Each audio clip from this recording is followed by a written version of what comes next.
major differences. So most of the time, the marrow transplant is slightly easier compared to the solid organ transplants. In both cases, we have our own safety checks, right? We have the major histocompatibility complex, MHC or HLA, which is expressed in all cells. So our body can identify self antigens from non-self antigens. There are two major things which we associate with transplant.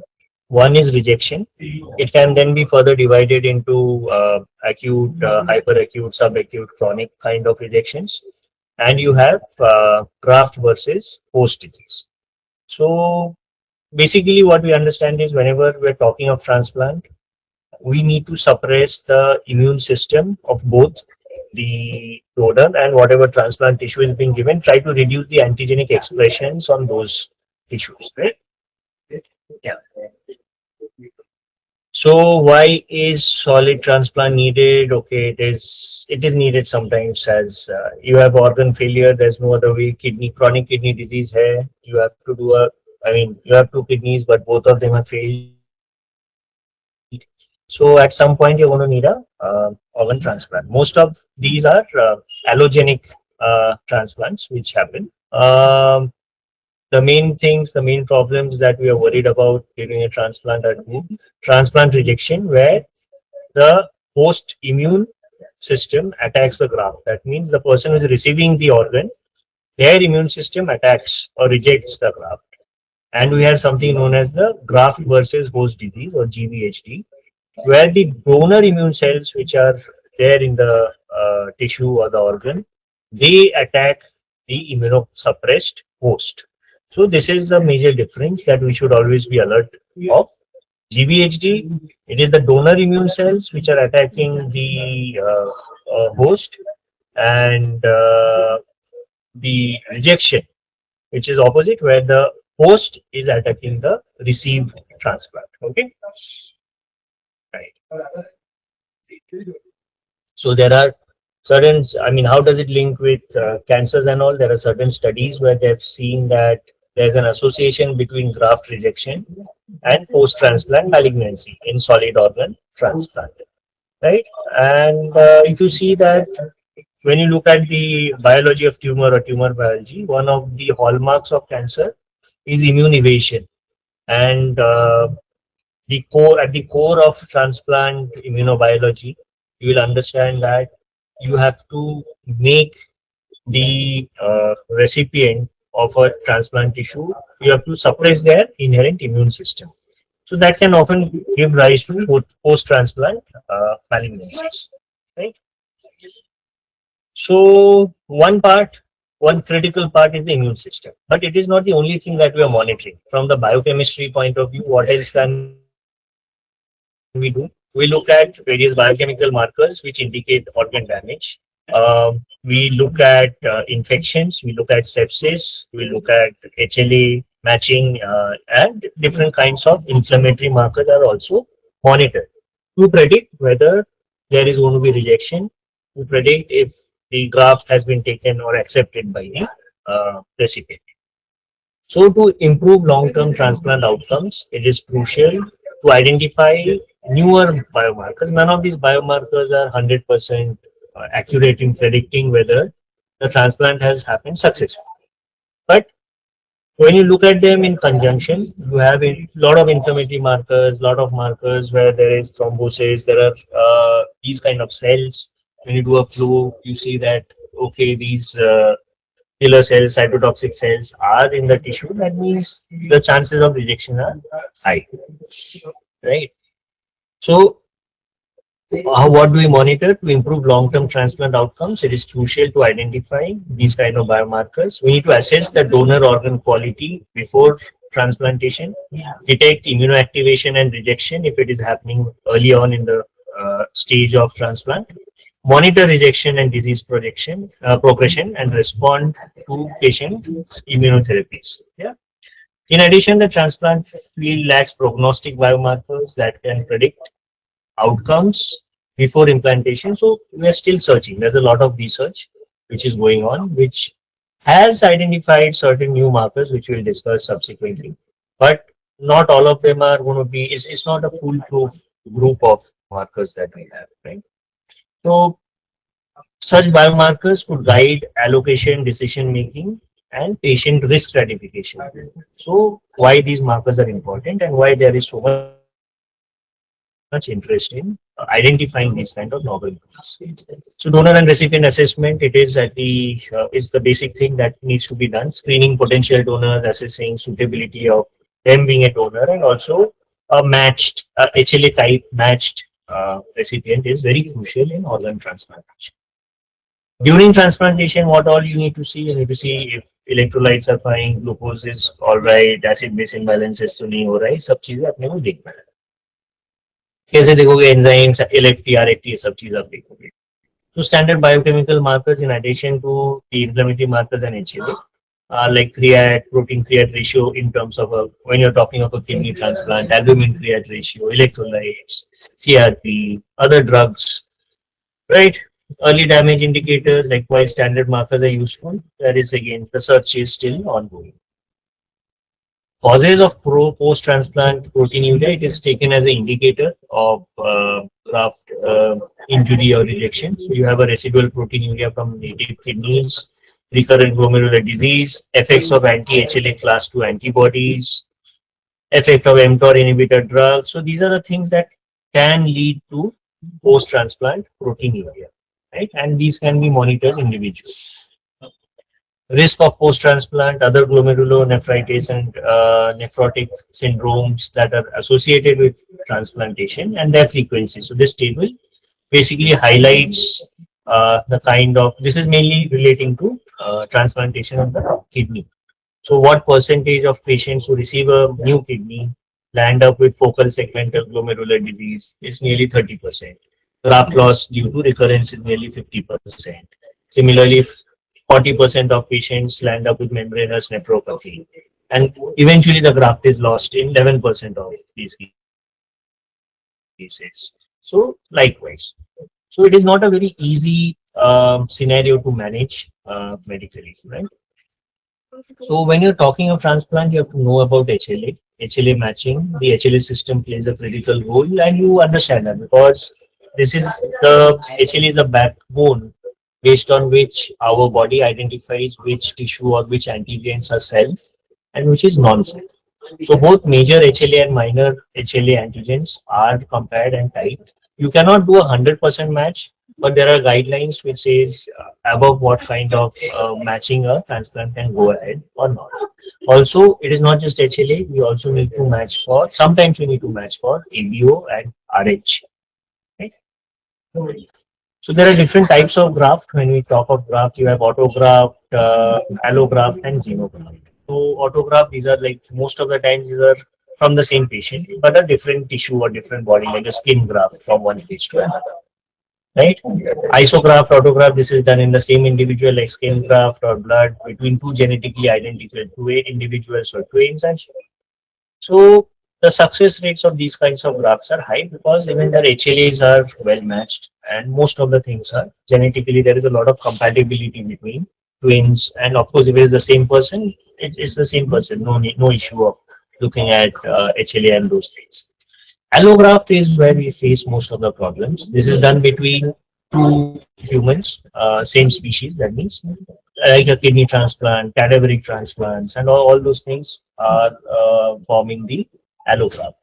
Xenograft you would have read about is between when you have a transplant from a different animal, like you have a pig's heart which is transplanted or a pig pancreas which is transplanted, right? So pig or porcine as you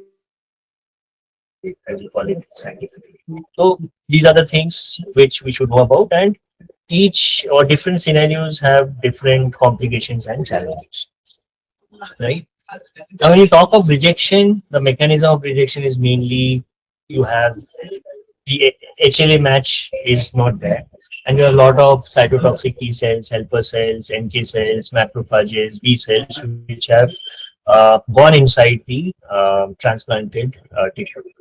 So when that happens, the body host mounts a response and the endeavor of the doctors is to suppress that response. So of course you cannot indefinitely keep a person immunosuppressed. So how long? So to tide over the initial phases, you have to suppress it maybe maximally for the first few weeks, about 4 weeks, and then slowly they taper it off. But the first 3 4 weeks is that's why even more critical, because it is not just the graft that the immune system is detecting. The immune system is also detecting various infections that makes the person susceptible to various infections. Right. So here there's a table where you can see HLA class molecule which is expressed, what kind of cells they are expressed in HLA class 1 and class 2, and this understanding of this kind of expression helps us know that both are important. So you have HLA ABC, which is class 1, and you have DP, which is the class 2 molecules, right? So some of them are expressed on the cell cytoplasm. That is the all nucleated cells, they express the HLA class 1, MHC or MHCl class 1 or HLA class 1, whereas the HLA class 2 is mainly by the immune cells that are there. In addition to that, they are also expressed by the cells in the glomeruli, some dendritic cells, some epithelial cells, and so on, but mainly immune related cells. The role of HLA system, both of these HLA classes 1 and 2 are the targets of both T and T lymphocytes, and they regulate the immune response that is there. So it basically is to identify, it's like a check, it's like an eye card. Okay, so whenever you are working in an organization, you have an eye card, so the security lets you pass without any questions, right? But if you go to a different organization, your eye card is not going to work. So you need someone to help you in. The security may ask you questions. So this is what happens when a transplant is has taken place. So MHC class 2 molecules, they restrict regulatory T lymphocyte activity, including helper and suppressor T cells and the amplifier subset. It suppresses all that. The MHC class 2 molecules regulate the interaction between helper T cells and antigen presenting cells. Cytotoxic T cells are then directed against class 1 antigens. They are inhibited by CD plus cells. So there are different classes of HLA which play a critical role in transplant biology. Right. Then when you're doing it, we also need to give a cover for antibiotics and antifungals. So nowadays you have an option of measuring these levels. Why do you need to measure? They are also not always very good drugs. You have antifungals. You would be knowing things like amphotericin B is known to cause hypokalemia, right? So if you have a patient on amphotericin B for a long time, you may expect hypokalemia.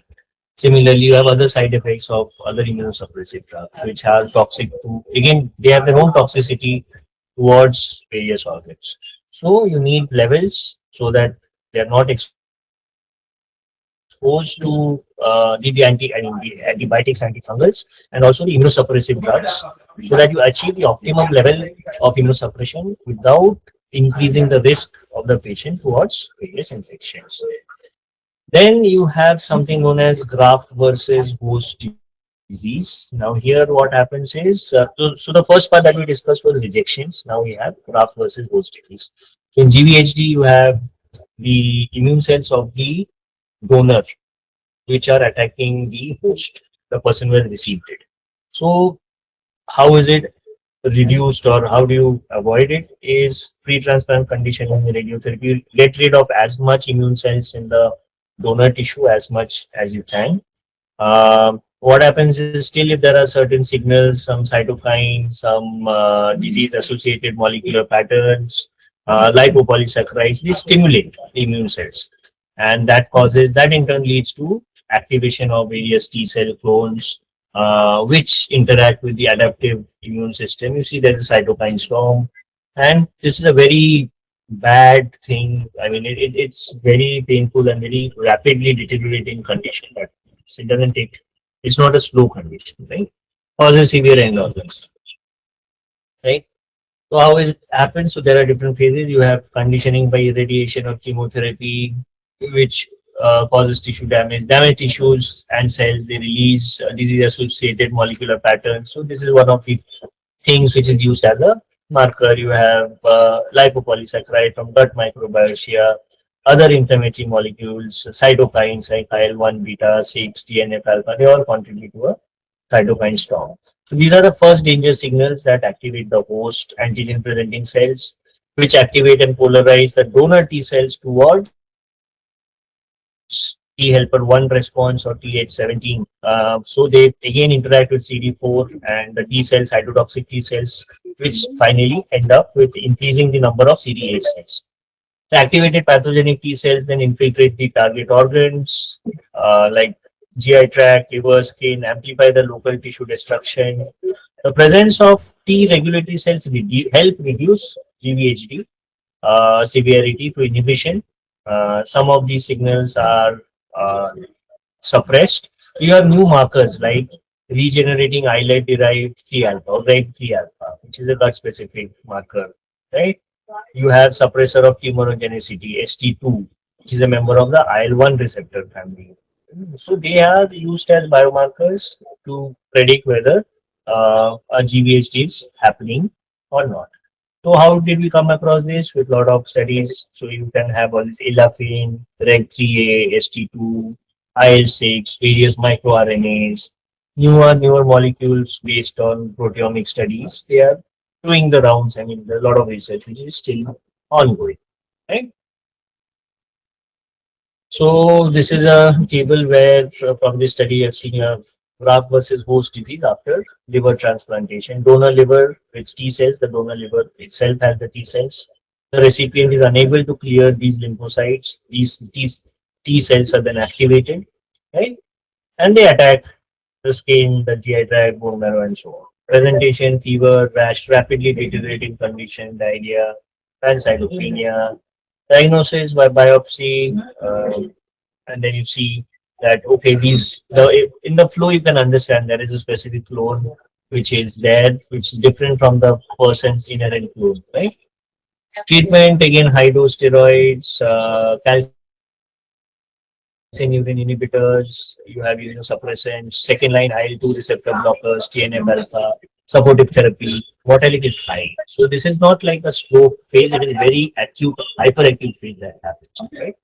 So it is critical to recognize it earlier on, and therefore we need novel markers like the ones we saw, which tells us okay, now the person is landing up with GVHD, right? Graft rejection that we saw, there are subtypes. You have hyperacute, acute, chronic, and GVHD you have already seen. So hyperacute is again similar to GVHD, but there are preformed antibodies directed against the donor tissue. Here the host is having preformed antibodies. Whereas in GVHD, the donor has preformed antibodies and the immune cells of the donors, they create the problem. So, and it is not restricted only to HLA. You have things, maybe there's a EBO incompatibility which is present. There is thrombosis, occlusion of the graft vessels, and so on. It is immediate. It happens in hours to days. The acute phase is in weeks to months. T cell mediated immune response directed against a foreign MHC. There's inflammation, leukocyte infiltration of the graft vessels, right? It's a chronic thing, weeks to months. And then your chronic again is months to years. So T cell mediated process, again, similar to the one in acute phase, but more long lasting. Yeah. So for an MHC, looking like self MHC results in intimal thickening, the blood vessels, it's more of a vasculopathy that you see, fibrosis or graft vessels that is there. Right. So it is a type 3 and 4 hypersensitivity. Acute one is type 4 hypersensitivity. Hyperacute is type 2 hypersensitivity. So if you want the details, this table enumerates details with mechanism, timing, frequency, and how it can be managed. Okay, so this will help you in writing the answer if you want. So basically, you have to know the types of graft rejection and GVHD and how the HLA plays a critical role in overall transplant. So HLA screening, it is an important component and it is done. You have complement dependent, you have to detect HLA antibodies. HLAs of the donor and the recipient are matched. Complement dependent cytotoxicity plays an important role when there is incompatibility of HLA. So incubating patient serum with potential donor lymphocytes to establish if the recipient has donor specific HLA antibody is one of the methods. Rabbit serum is often used as a source of complement, and this is how you detect if autoantibodies are already present against the HLA or if there is HLA incompatibility. Right. Um, then you have sorry, just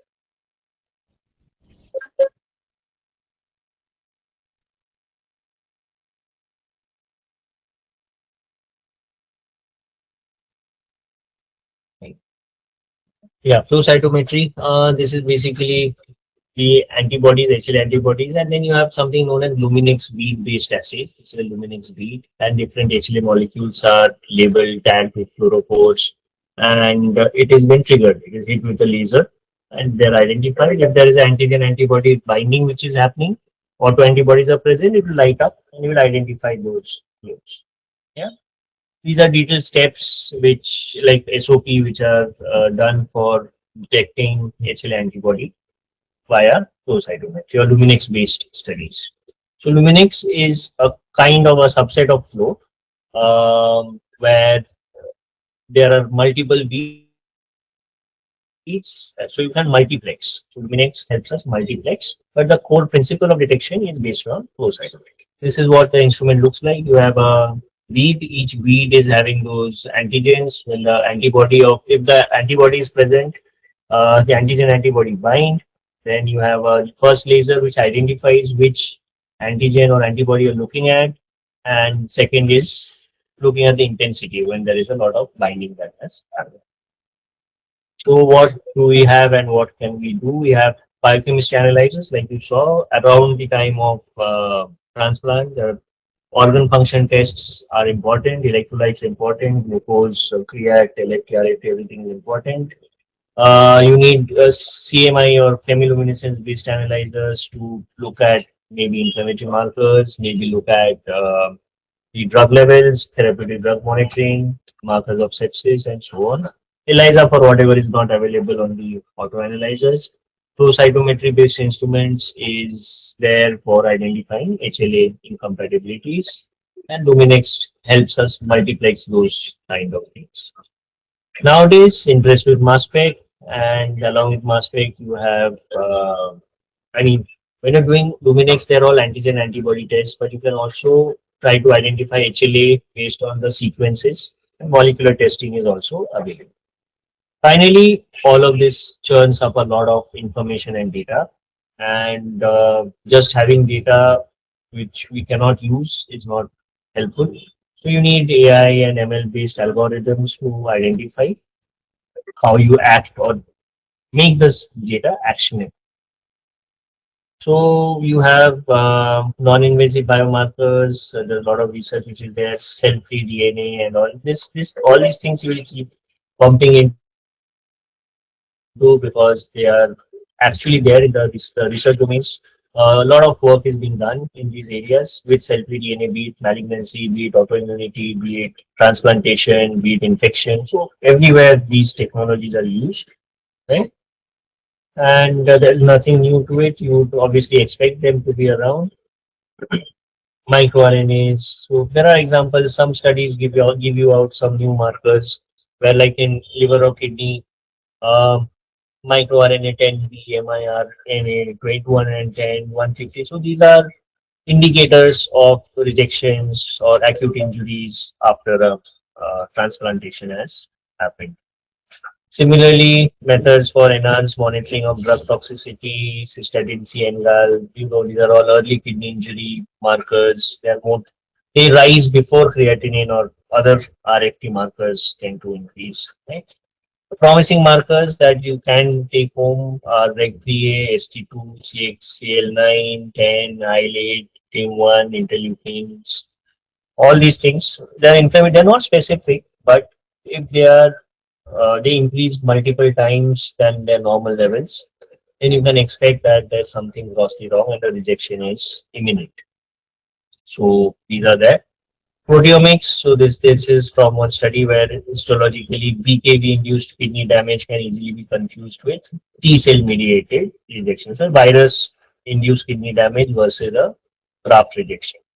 So this causes diagnostic delays, therapeutic errors. Although blood and urine proteomic techniques are revealing possible predictive biomarkers of an infection, one recent work has identified a lot of proteins which can help us distinguish infection from rejection. So that is the main challenge the transplant consultants face, whether it's an infection. So because the pathways are opposite, you see, if it's a rejection, you need more immune suppression. If it's an infection, you have to reduce the immune suppression. You cannot have both, and we need clarity from the patients markers as to what is what. Is it an infection or is it a rejection? So there's a lot of work which has happened, and there's still a lot of work which is going on. And you would realize that we don't have one size fits all. But the novel promising markers are the ones we discussed. HLA is critical. Along with HLA, there are inflammatory markers which help us identify when something is going wrong. We should know, or based on the timelines, we can identify if the rejection is acute, hyperacute, chronic, or is it a GVHD that has rectified? So with this, a lot of work still needs to be done. Although we have achieved it, we're not near ideal. We have saved nowadays with the technology available. The success rates after transplantations have improved, but it is still not near 100%. Right? So next frontiers, MS-based proteomics is a promising approach. You can identify more and more molecules, test them out, validate them in the real world setting. Obviously, the markers which are good maybe for the Caucasian population may not be good for us. We need more studies in our settings. This is just a flowchart where MS-based proteomics can help identify how it helps identify the different kind of scenarios where there's a graft injury, post-implant, acute versus chronic. Yeah, so your bottom up and top down proteomics. Essentially, there's a lot of jargon. You don't need to go into the detail of all this, but proteomics is something where we, we were looking up to for answers. Yeah. Um, Basically, proteomics can be supplemented with other mechanisms of separation like capillary electrophoresis, liquid chromatography, and so on. And then you have imaging also. So you have bottom-up proteomics where proteins are extracted, individual things are extracted, they're digested, and they're identified, right? With PTMs and quantification. This is bottom. Top down is again you have the entire protein. You identify the full protein. You're not breaking the protein immediately. You have the parent molecule, and then from the parent molecule, and you fragment it. After fragmentation, you identify what are there. So you need some kind of idea with top-down proteomics, but it's quicker than bottom-up. Spatial proteomics is there. Spatial proteomics is helping us identify. Okay, in your routine H&E slide, you can probably see there is a lot of inflammatory cells in one particular area. But which are the cells that are there? Are they T cells? Are they B cells? Are they key regulatory cells? Are they CD4 cells? All those kind of things can be, checked in detail because not all T cells are the same, and you can't distinguish them based only on H&E slides, right? So different kinds of T cells may be driving different cytokine pathways, which can have different outcomes. Right. So these are the kind of studies that are done. Okay, these are from recent studies that have identified markers which are helpful, like the metalloproteinases, LDH. But they are not very specific, but they give us an idea whether the transplant has been accepted or rejected by the uh, host. Yeah. So similarly, you can look in. It can be checked in the urine as well as in the blood. So a lot of new markers are there, right? And then, like we discussed, you need artificial intelligence algorithms to make a decision map. So from these studies, you have different studies churn out different markers. Of course, you can't look at all the markers at the same time. So you can choose if anyone is interested in certain studies later on. You can go through a few of these markers and take them at it, right? So finally, you have new markers, Apple, Libo. So the thing is, you have to make them simple. As simple, we need to try and simplify them. First is when you are in the research phase, you identify novel markers, then you validate them in the real world, and after validation, they are tested. So you have the, I mean, we may have bias or the investigator bias is always possibly there. So blinding is key when you're basically making a study, right? And along with the study, we have to understand what is the biology. Why is it? Why certain studies are throwing out different kind of markers from other studies? Right?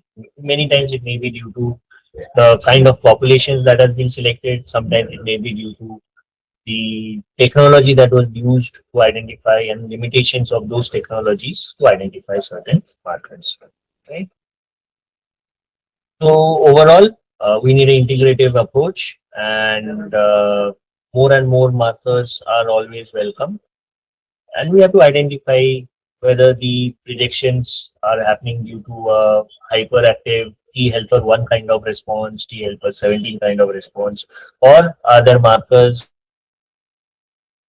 from the patient's sera or tissue, which are like things like IL-4, IL-10. They suppress the T helper 1 response, or they move the entire, or they basically modify the T cells more towards the T helper type 2 kind of response, which is more accepting and reduces the chances of rejection.